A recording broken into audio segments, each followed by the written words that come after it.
Yang pertama, Al-Habib Syahan bin Mustafa Al-Bahar, salah satu wali jadab yang paling nyeleneh. Siapa yang tidak kenal dengan sosok beliau, salah seorang dzurriyyah Rasulullah Shallallahu Alaihi Wasallam yang akrab dengan sebutan Habib Wan Sehan. Orang yang sering sekali disebut-sebut oleh para ulama dan habaib ini sebagai waliullah yang jadab, yang juga sangat sering menghilang. Beliau sangat susah dicari karena sering berpindah-pindah tempat dengan cepat. Bahkan Al-Habib Umar bin Hafid dikala asik-asiknya mengajar santri di Tarim Yaman sering berkata, "Kita kedatangan waliullah Wan Sehan, kita kedatangan waliullah Wan Sehan," tetapi tidak terlihat oleh para santri. Ada satu hal lagi yang lebih mengherankan. Ketika adzan maghrib berkumandang, tepat di depan musola, sang Habib Sehan itu berteriak-teriak sambil bermain gitar di saat jamaah akan melaksanakan salat maghrib. Tentu hal ini membuat sang marbot masjid pun marah. Kemudian dengan lancang sang marbot masjid ini mencaci maki Habib Wan Sehan habis-habisan. Tiba-tiba Habib Wan Sehan pun menarik kepala sang marbot. Kemudian dibenamkannya kepala sang marbot tersebut ke dalam ketiaknya. Sungguh menakjubkan. Sang marbot ini pun menangis lalu berkata, "Aku melihat Ka'bah, aku melihat Masjidil Haram di Ka'bah." Kemudian sang marbot masjid ini pun meminta maaf kepada Habib Wan Sehan. Ada satu kisah lagi ketika akan diadakan acara maulid. Seorang santri akan berangkat ke acara maulid. Kebetulan ia melewati kediaman Habib Wan Sehan, lalu menyapa Habib Wan Sehan, "Ayo Bib, kita berangkat ke maulid, kok masih duduk aja?" Tiba-tiba saja Habib Wan Sehan pun memarahinya, "Sudah sana kamu berangkat duluan, ngapain ajak-ajak saya? Ajak sana kiai kamu berangkat duluan." Santri itu pun tidak berkomentar panjang-panjang karena dia telah mengetahui derajat makom kewalian Habib Wan Sehan. Dia pun bergegas berangkat ke acara maulid. Ketika sampai di acara maulid, sungguh membuatnya takjub. Dia pun berkata, "Subhanallah," sambil menggeleng-gelengkan kepalanya. Ternyata Habib Wan Sehan sudah berada di posisi paling depan menerima para jamaah sambil berkata, "Ayo tafadhol, tafadhol, tafadhol." Ketika sang santri itu pun bersalaman dengan Habib Wan Sehan, Habib Wan Sehan berkata kepadanya, "Hehe, maaf ya, aneh sampai duluan.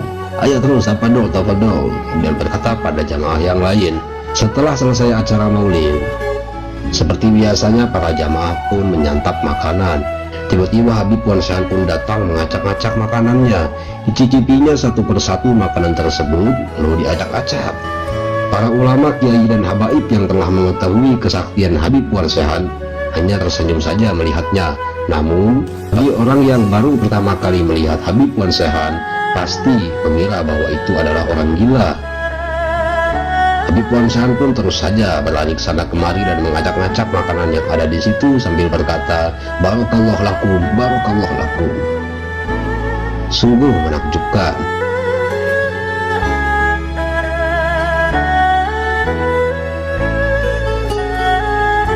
Dua, Kiai Khalilur Rahman yang biasa dipanggil Rarilur, merupakan ulama yang sering didatangi ulama dari berbagai pelosok dunia.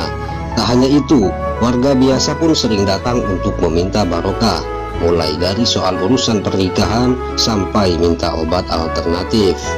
Kalau dilihat-lihat nasabnya ke atas, beliau adalah cicit ulama besar Indonesia, Kiai Khalil bin Abdul Latif atau Syekhona Khalil Bangkalan. Bergelar Syekhona karena Kiai Khalil adalah guru besar mayoritas ulama Indonesia.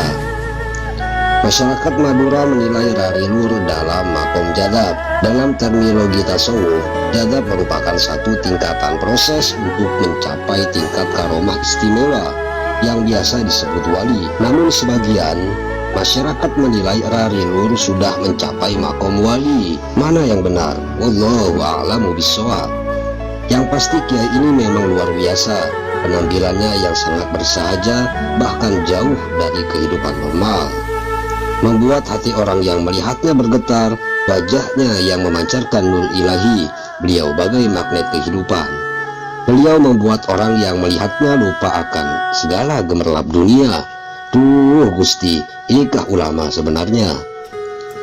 Beliau adalah orang yang zuhud, hidupnya hanya untuk Allah. Kebiasaannya hanya berkelana dari satu tempat ke tempat lain. Orang yang tak memahaminya bisa jadi mengira beliau adalah orang gila. Maklum, dengan penampilan yang sederhana, terlebih perilakunya yang cenderung aneh, beliau kadang hidup di tengah laut merendam diri sampai berhari-hari. Namun justru sikapnya inilah yang mengingatkan orang pada Nabi Khidir alaihi salam.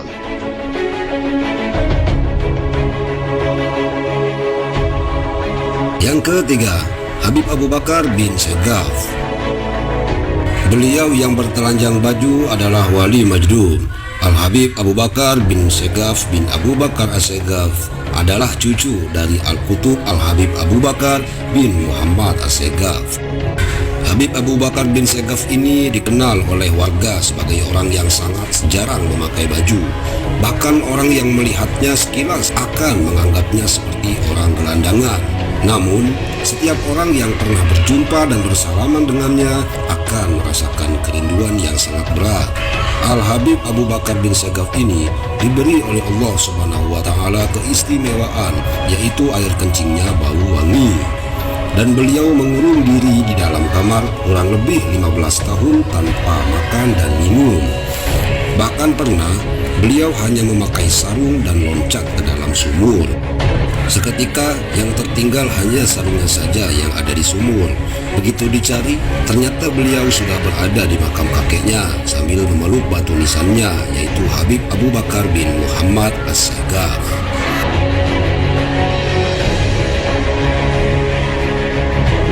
Yang keempat, Habib Ja'far Al-Kaf. Nama beliau adalah Habib Ja'far bin Muhammad bin Hamid bin Umar Al-Kaf dari Semarang, Indonesia.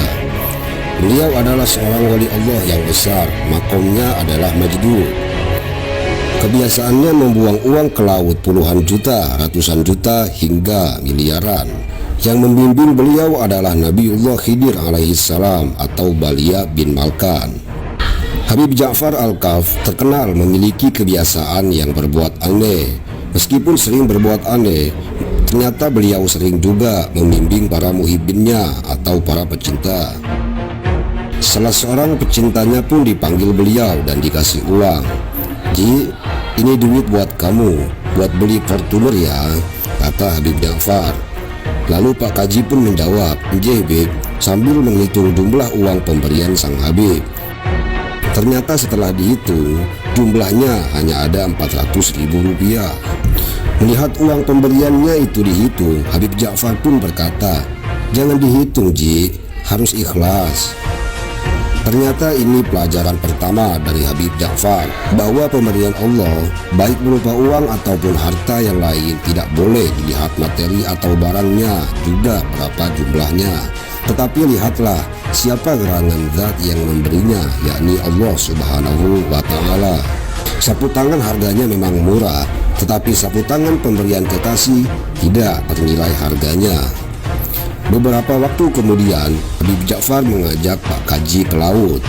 Beliau berkata, "Ji, ini tas isinya duit semua, ayo dibuang ke laut, diniati sedekah rahasia saja ya." Bersama salah satu pembantunya, Pak Kaji tersebut membuang lembaran-lembaran uang ke laut. Dia perkirakan tidak kurang jumlahnya dari 20 juta rupiah uang yang dibuang ke laut.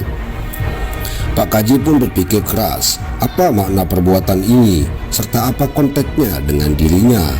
Ini pelajaran kedua untuk Pak Kaji, bahwa bagi seorang arif billah, antara uang dan tanah nilainya tidak ada bedanya.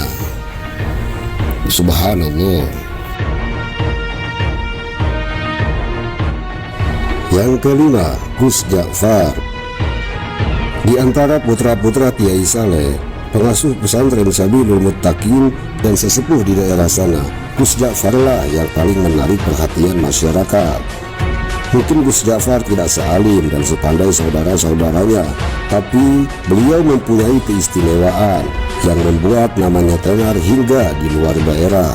Malah konon beberapa pejabat tinggi dari pusat memerlukan sowan khusus ke rumahnya setelah mengunjungi Kiai Soleh. Bahkan ayahnya sendiri, Kiai Soleh, pun berkata, "Gus Ja'far itu lebih tua daripada saya." Kita apa maksudnya? Kisah ketika Gus Jafar bertemu dengan Sumini. Sumini ini dijuluki sebagai perawan tua di kampungnya. Gus Jafar pun berkata kepada Sumini, "Sum, kulihat keningmu kok bersinar, sudah ada yang lamar ya?" Tak lama kemudian ada orang seberang yang melamar Sumini. Begitupun kisah yang dialami seorang tukang kebun. Gus Jafar berkata kepada tukang kebun itu, "Kang, saya lihat hidung sampeyan kok sudah bengkok, sudah capek menghirup nafas ya." Loh, ternyata besoknya tukang kebun itu pun meninggal. Inikah yang dinamakan ilmu kasyaf. Wallahu a'lamu bishawab. Satu cerita lagi dari Lik Salamun.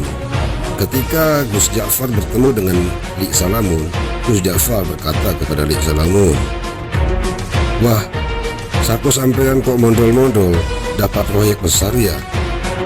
Pengakuan Lik Salamun, padahal pada saat itu justru kantongnya sedang kempes-kempesnya. Dan percaya atau tidak percaya, esok harinya Lik Salamun memenangkan tender yang diselenggarakan Pemda tingkat provinsi. Sungguh luar biasa. Itulah kisah wali-wali Allah majdub di Indonesia. Ini bisa dijadikan pelajaran untuk kita semua. Jangan menganggap remeh, jangan menganggap rendah orang-orang yang terlihat hina. Beliau-beliau memang terlihat aneh, perilakunya begitu di luar akal manusia. Tapi tanpa kita ketahui, beliau-beliau adalah wali-wali Allah. Orang yang memiliki ilmu tinggi tentu akan menghormati mereka. Tapi orang yang awam justru malah mengatakan mereka itu adalah orang gila. Cukup sekian dan terima kasih. Sampai berjumpa di video selanjutnya.